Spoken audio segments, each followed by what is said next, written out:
Yo,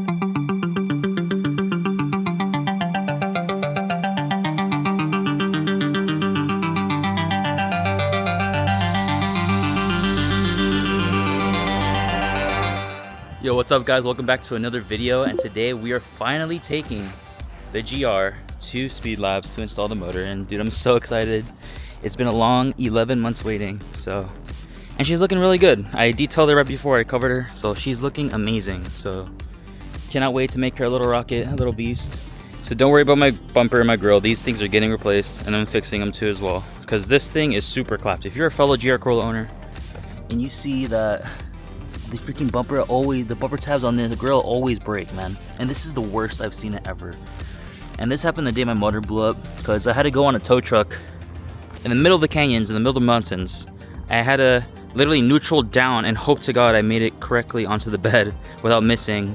And luckily I did, but when I did, I was going a little bit too fast, and the bumper flexed and snapped and cracked the grill tabs on the grill. So. And for those of you that have not seen my GRC before, I officially also changed my name on Instagram to Built GRC, just because I needed a universal name to represent myself and all the other sponsors I'm with. But this is crazy, guys.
Bro, she chopping too. Oh my days, bro. Oh my days. This is so sick, bro.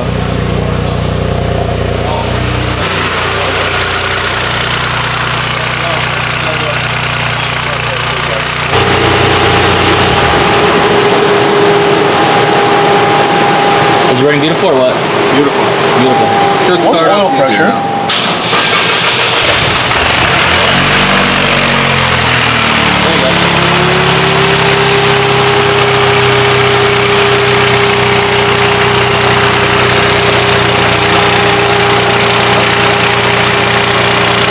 Alright, Ronnie, so tell me what you did, bro. Well, your car's running. Yep. So, I guess I did something right. Yeah. So, sounds loud. It's very choppy. yeah, so what I was explaining to Steven is the few initial moments when you start the car. Well, I shouldn't say that. Like the first 30 minutes of startup, you're going to have some lifter take, and then the lifter take goes away. And then the motor is going to be louder than normal, obviously, because it's built 26-18 pistons. It's going to clap, a little bit of clap. So it's going to be a little bit louder, but not as much as it is now.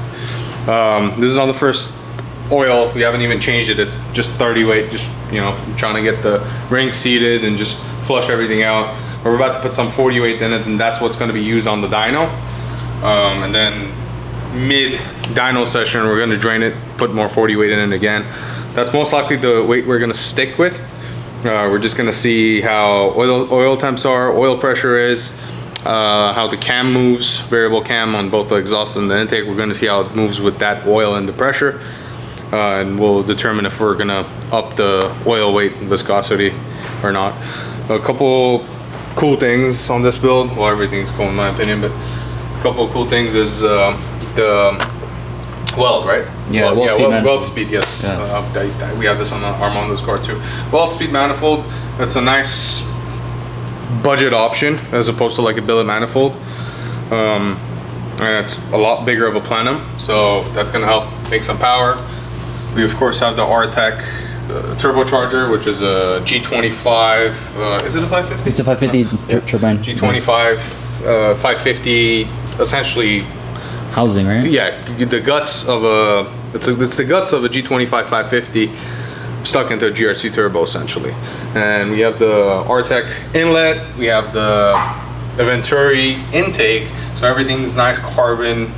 Literally carbon. It's crazy. It's a shame that you can't see the turbo and the heat management. We also have the turbo blanket. Motorsport, the turbo blanket, the manifold blanket essentially, which is a super easy install when the engine's out. For right now, we're just gonna stay on pump gas. The fuel's old, so we are gonna drain the fuel out and put some fresh 91 in there.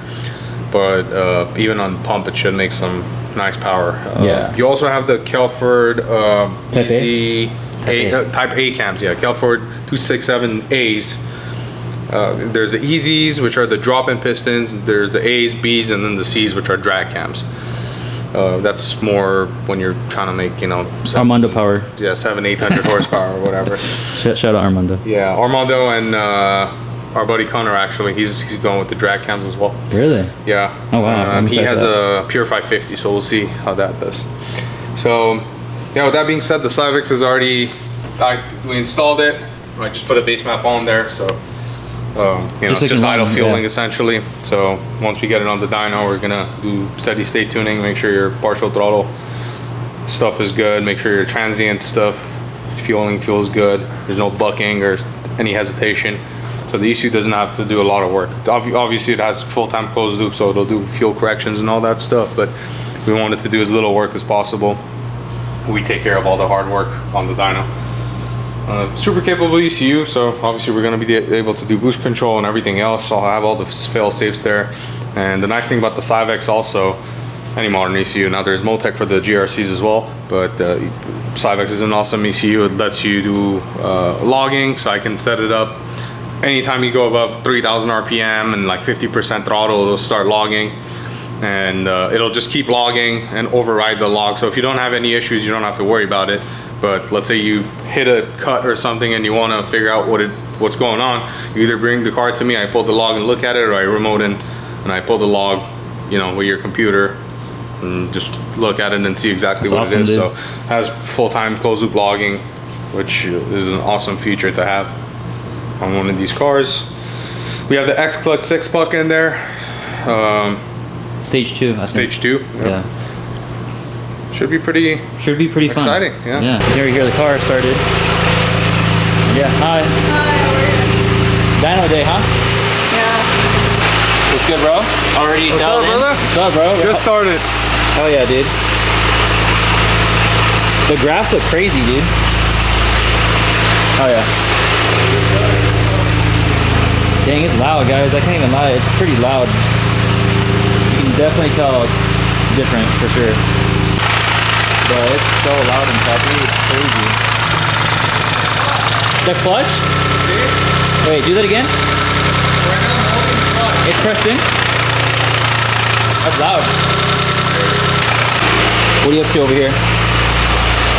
Just setting up the basics right now. Then just gonna do drivability.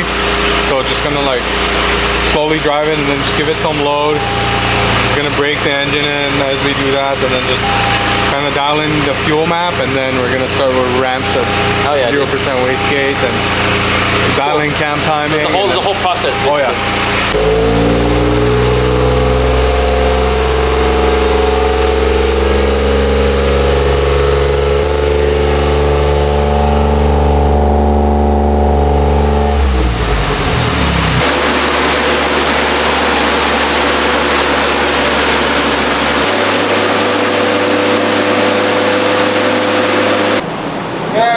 This far, so I'm trying to see if it's tractor lead, maybe a spark plug or something.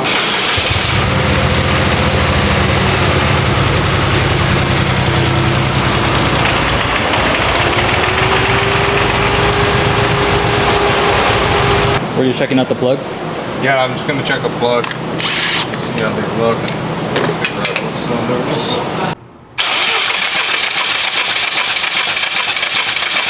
Okay.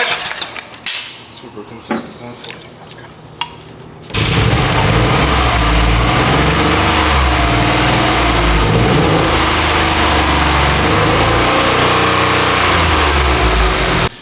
All right, what's going on, ladies and gents? I was trying to diagnose a misfire. So the first thing that, as a tuner, you think about is, what if it's down the cylinder? Obviously it wasn't, and I kind of knew that, but just wanted to check compression. Yeah, obviously, I mean, we weren't even putting any load on it, but the car has old fuel in it, so I was just essentially doing like an engine run-in. Obviously, as you guys can see now, we're draining this fuel. So we're gonna drain it, then we're just gonna put straight California crappy 91 octane for the time being. Yeah, after that, we'll go on flex fuel eventually and do a third tank. So right now, via the Syvecs, I actually have the fuel pump switched on. So this is just essentially we're tapped in with the radium rail. So the way the GRC fuel system works is obviously you have the high pressure fuel pump over here, and you have the low pressure fuel system essentially, which is where the port injectors are, and it obviously comes from the tank and it feeds the two. So this is where the pump, there's an actual cam lobe that goes up and down and pressurizes the actual fuel, essentially compresses the fuel, and that's how you get such high pressures on the DI side. And on the port side, you have a lot lower pressure, so you're getting the best of both worlds with the GRC. So from the factory, and even with the Syvecs base map, the way the ports are used is they're just used for part throttle stuff and just cleaning the valves, keeping the valves clean, make sure the carbon deposits aren't present. And after a certain amount of milliseconds on the direct injection side, it switches over to port. Now the tuner gets to determine that. We usually just switch it over essentially after 6 milliseconds. We lean completely on the port side. Obviously it's still injecting the 6 milliseconds of DI, but we have PI on top of that. But under that, we don't really use port injection. There's no need. DI does a fantastic job of it. Drivability is a lot better with DI. So yeah, right now what we're doing is we're just gonna drain the fuel all the way, and then we're just gonna get some pump gas. We did most of the part throttle, essentially drivability fueling without that in. So what we're gonna do now is just kind of zero out with both the intake and exhaust cams. Just put the car on a wastegate and then do a ramp. We're probably gonna do a ramp to 5,000, 6,000, then 7,000. Just kind of build out our fuel table. Obviously we have all the lean protect, engine oil pressure, all that stuff essentially enabled as far as fail safes go. So even if we're just doing a wastegate pull and something goes wrong, fuel leans out or whatever past a certain point that we kind of allow it to, then it'll just cut power, save the engine. So that's what we're gonna do, and then after that we'll introduce cam timing, kind of see what kind of cam timing it likes. You guys will get to see the process today. So basically what I like to do, taking the intake cam as an example, is I will zero it out completely, and then I'll give it 10 degrees of advance. So we'll do a pull 0 degrees of cam timing, keeping actual ignition timing super safe, air fuel super safe. And then what we'll do is we'll introduce 10 degrees of cam advance, and then we'll do 20, and then we'll do 30, and then we'll overlay all the runs, and we'll kind of see at which engine RPM how much intake advance at once as far as the cam goes. And then that's why dyno is super useful, because I can use that to build out my cam timing table. Same thing with the exhaust cam. These cars actually do pick up some power with exhaust, retarding the exhaust cam. A lot of cars do not. Sorry, there's like 17 jacks being pushed and pulled. But yeah, after cam timing's dialed in, then what we'll do is we'll start creeping up on ignition timing, and we'll start introducing some boost. I'm gonna hook up some dead cans to make sure the engine's not knocking, even though Syvecs has full knock control. And yeah, you want to make some nice safe power on 91 octane, but at the same time, take advantage of DI and all the technology essentially we have available to us. So I projected doing pretty well. I still think we're going to be under 400, but let's see. I mean, Steven at this point just wants to enjoy his car, rightfully so. Once once he enjoys it a little bit and he's ready, which I feel like he's gonna be ready soon. Yeah. Then we'll do flex and They just released the kit. You saw that from Stratified Auto? Or this is different. Oh, different. This is different, yeah. So the Stratified released one that's for the stock ECU. Oh, that's so the true. Syvecs actually use it because we don't use the mass airflow sensor anymore. Like we can disconnect this. This is just connected so it's not dangling around. And what you can do is you can actually, one of them is an analog input, and then the other 3 wires are used for flex fuel. So on Armando's car, on Matthew's car, on Connor's car, all those cars have that plug basically dedicated to flex. So you don't have to wire directly into the ECU, you just do that. That's crazy. I didn't know that. Yeah.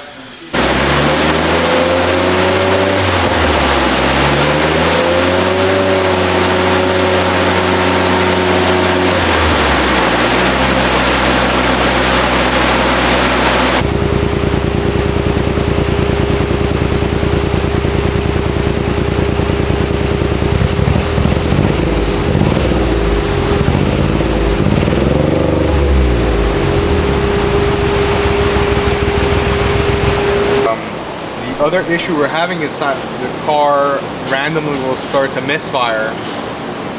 It's nothing that we can do right now, but we know what the culprit is. It's the direct injector. It's the DI injector of cylinder number 3. We don't know if it's the harness side or the actual injector. We disconnected the injector, plugged it back in. We kind of played with the harness. It was misfiring the whole time. The reason we knew it was number 3 is because we unplugged the ignition coil and it was running the same. But if we unplugged 1 or 2, it would run even worse. Basically, it would run on 1 cylinder. So that being said, we most likely have to get Steven a new set of injectors, DI injectors. You don't have to coat it like the stock ECU. So the Syvecs, you can just throw the injectors in there and it'll be good. I don't think it's on the harness side because there was no damage on the harness, but just to be safe. Well, we're gonna do some electrical diag before we call it, but yeah, as of right now, it seems like this problem is persistent, and if it keeps happening, I don't want it to happen like mid-pull, you know what I mean? Then it's detrimental because the ECU will do its job, but I don't want it to just abruptly not have fuel. So yeah, the first couple pulls are gonna be boring, so that's kind of what we're doing. We're dealing with dyno gremlins, is what we call it after a build. So. Dyno gremlins. So what are these numbers and lines? So these are actually injector milliseconds. So this is how many milliseconds essentially the injector is open for. That's the easiest way to explain it. It's not a, so like usually like if this was a Motec or like a Haltech, you would see a number between 0 and 100, 110. That's VE, volumetric efficiency. If you look at the shape of this table, it's very flat. It doesn't look anything like a VE table. A VE table would kind of like have a peak and a valley. This one kind of resembles the shape, but it's not an actual VE table. Obviously, it's very flat. So that's that. And then we obviously have ignition timing, which I mean, you know, just the basic stuff, but I'll show you. We have manifold pressure target. This is in millibar, so Syvecs works in slightly different units, you know what I mean? Millibar is what they use over there, so it's very easy to translate. Yeah, so like basically 1,000 millibar is gonna be atmospheric, so 1,000 doesn't count. 1,000 is 0 PSI basically. So when the car's off, if the map sensor is working properly, you'll notice you'll be close to 1,000 millibar. 962. So this is because we're not actually at sea level. So if this was at like Santa Monica, let's say, this would be very close to 1,000. Oh wow! 1,000 millibar, yeah. So aiming for 2,200. That's roughly each 1,000 millibars, 14.7 psi. So that would be about 17 psi. Wow. That's what we're aiming for. So the first pull that I did, there was no boost whatsoever. So we got to figure out what's going on with the system. I plumbed it myself, so I don't see an issue as far as the plumbing goes, but I got to figure out what's going on with that. But yeah, aside from that misfire, we got to figure it out. It's probably not something that we're going to be able to fix today, but you know, at least we got the engine, we ran in, we revved it to 7 grand just now, so you know, it's super smooth, but again, we don't want to have that misfire happen, you know, just although no fuel is safer than some fuel, that's a lean mixture is some fuel. No fuel is pretty safe because it just cuts fuel. But if the injector like starts operating at like 50% of its efficiency, so let's say you're demanding 100% and then all of a sudden one cylinder is 50%, you're not gonna have enough time to catch that with the knob control. It's just gonna put a hole through the piston. Wow. So it doesn't seem like that's what this is doing. It's either on or off, but it's still not something that we want to risk. We want to get that replaced. But the engine sounds super healthy. The engine sounds super smooth. We initially thought it was the lifters, but it wasn't. It was just a clutch. So it's super smooth. I'm happy with it. We did 3 oil changes already. We cut the oil filter. Everything looked good. Now we actually have 2050 in it, so we did put 50 weight in it. This one? 2050. Oh, 2050. So it's got 50 weight, yes. Really? Yes. And everything's tracking as it should, so cam timing and everything is working. So the 50 weight, it wants the 50 weight because we have looser clearances, so it's not too much oil pressure for it.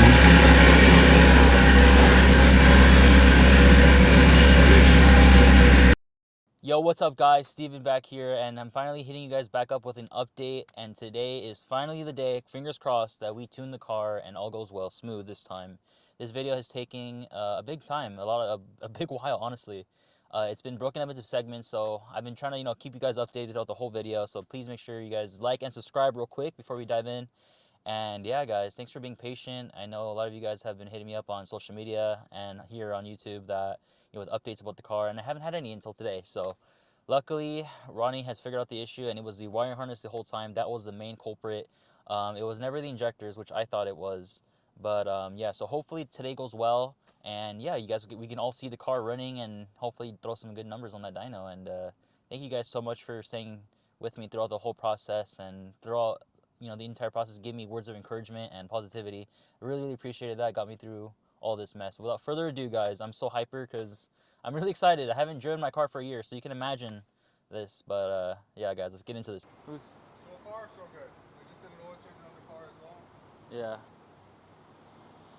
Just like a little peek wheel right there. And yeah, everything looking good.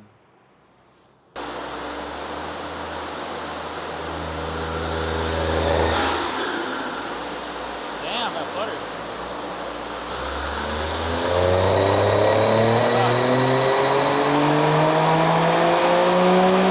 Oh my god.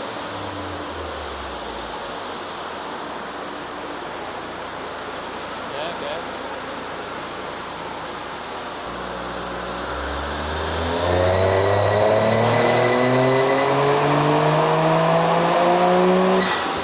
Woo! Oh my god. That's crazy. Yeah, we're getting up there.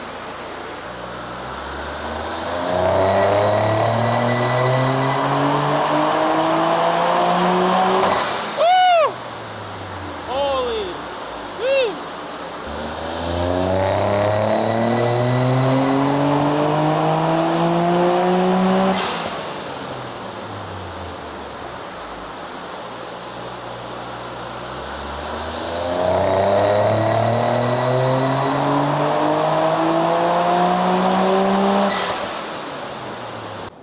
Alright guys, what's going on? So we finally finished Steven's car. There is one thing left. We have to install the Syvecs Tiny Dash.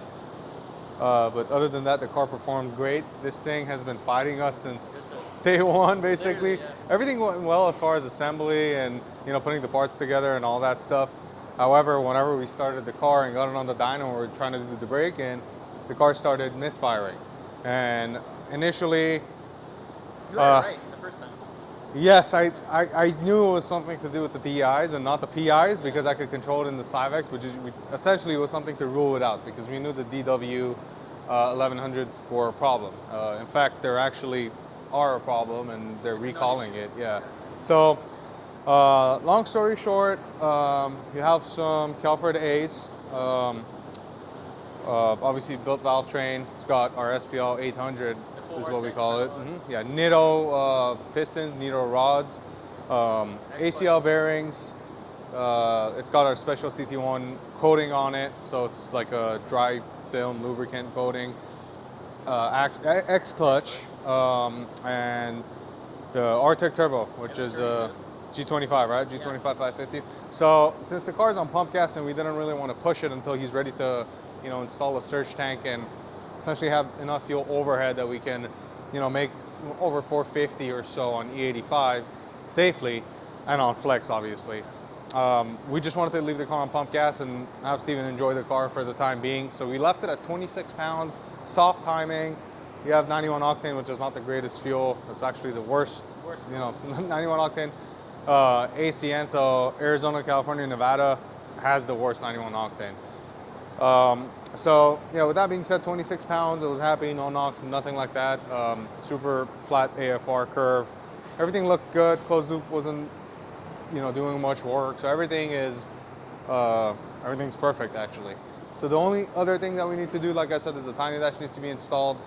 And we gotta do some cold start adjustments tomorrow morning because obviously it's not cold right now and the engine's warm. So it's gonna take like 6-7 hours before we can actually get like a true idea of how the cold start's gonna be. Now it's pump gas, so pump gas isn't as picky as ethanol. On ethanol, you need a lot of fuel to, you know, get the car cranking. Sometimes like 200-300% more fuel than you would need on pump gas, believe it or not. So with that being said, I think we're wrapped up here for the time being until, like I said, he's ready. Yeah, he's gonna be back. He's gonna be back after a couple months for sure.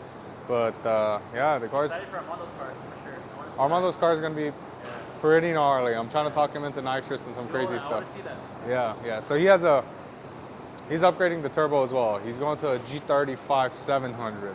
So it's gonna be a spicy GRC for sure. Not as cool as a Sidewinder GRC, but it's gonna be a sleeper for sure, you know. And Armando actually has a dog box, so I think he's one of the only people that. How to do a top mount. You gotta have to I just don't want to put R&D time into, you know, making a turbo kit. There's already a lot of great solutions, guys. So there's no point in reinventing the wheel, you know. Charles Weldspeed, he makes the manifolds, really good manifolds, which I'll have you upgrade to one day. His turbo kit, the Response turbo kit, that's an awesome kit too. They do need some modification whenever you're trying to put it on a USDM car, just because, you know, the location of the steering wheel, and then from a Yaris to a GR Corolla, it's quite different, but small tweaks and you can make them work. So, and Artec has a bolt-in solution now. So, yeah. But with that being said, the car performed flawlessly.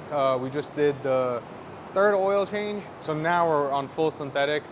It's running 40 weight, so we're not running super thick oil. There's no need. You know, the bearing clearances are proper, and the oil that came out of it looked great too. So no metallicness, no metal shavings in the oil filter, nothing like that. So engine's super healthy.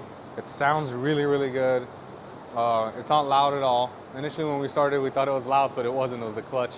So the clutch is very loud, but no, it sounds loud from the back though. Yeah. So I actually did take it for a spin, two-wheel drive mode, right before I put it on the dyno, and it drives beautifully. So obviously it wasn't tuned, so I didn't have any boost in it. It was on whatever wastegate makes. But yeah, with that being said, I think we have concluded this GR Corolla build here. Yes, sir. Thank you. Yeah, thank you for your patience. He's been a patient customer.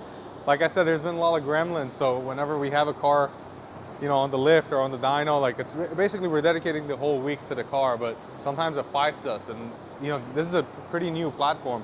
Even though we've done like 10, 15 of them at this point, big builds, or, you know, yeah, big builds, I would say. Full build, This was the first engine, yeah, but I have 5 more right now that I have to put together. But the harness thing, because the engine that Steven initially got, that he was supposed to put in the car, and we were just gonna do cams and head gasket and all the basic stuff. There was something going on with that wiring harness, and obviously that's what was fighting us, because now the car's not misfiring. And what, we've had it on the dyno for what, 2 hours now? Whatever, an hour and a half, 2 hours, and what, 10 hits probably since you were here. I did a hit before you came just to kind of make sure everything is good and we don't have it misfire. So yeah, with that being said, I'm happy with the outcome. He's happy with the outcome. We're leaving it around the 350 horse mark, which is still plenty for a GR Corolla, but this car is capable of a lot. The engine's capable of a lot more. So enjoy it for now, man. Thank you, man. Yeah. Alright boys, just finished editing this video and I'm so tired. But anyways, thank you so much for making it this far. Drop a like, comment, and subscribe. Big exciting things coming soon. I've been working on something behind the scenes past few months, which is going to launch very soon, and I'm very excited. And if you guys go to Formula Drift this weekend in Long Beach, I'll be there with Cybon as their booth car, which is absolutely crazy. And shout out to Cybon. But yeah, I'll be there, and I'm going to be giving away some things. You guys might have seen in my Instagram. But anyways, yeah guys, thank you guys so much for watching. This has been the conclusion of Project Spice, and I'm very happy with the numbers and everything. At the end of the day, I built it for reliability, and if I want power, I mean, I'll build it for that later on. But for right now, I'm gonna enjoy it. I haven't driven my car in so long. It's been like at least 13 months, so over a year now. But anyways, stay tuned for a little more content. A lot of cool things coming up, and yeah guys, thank you for everything.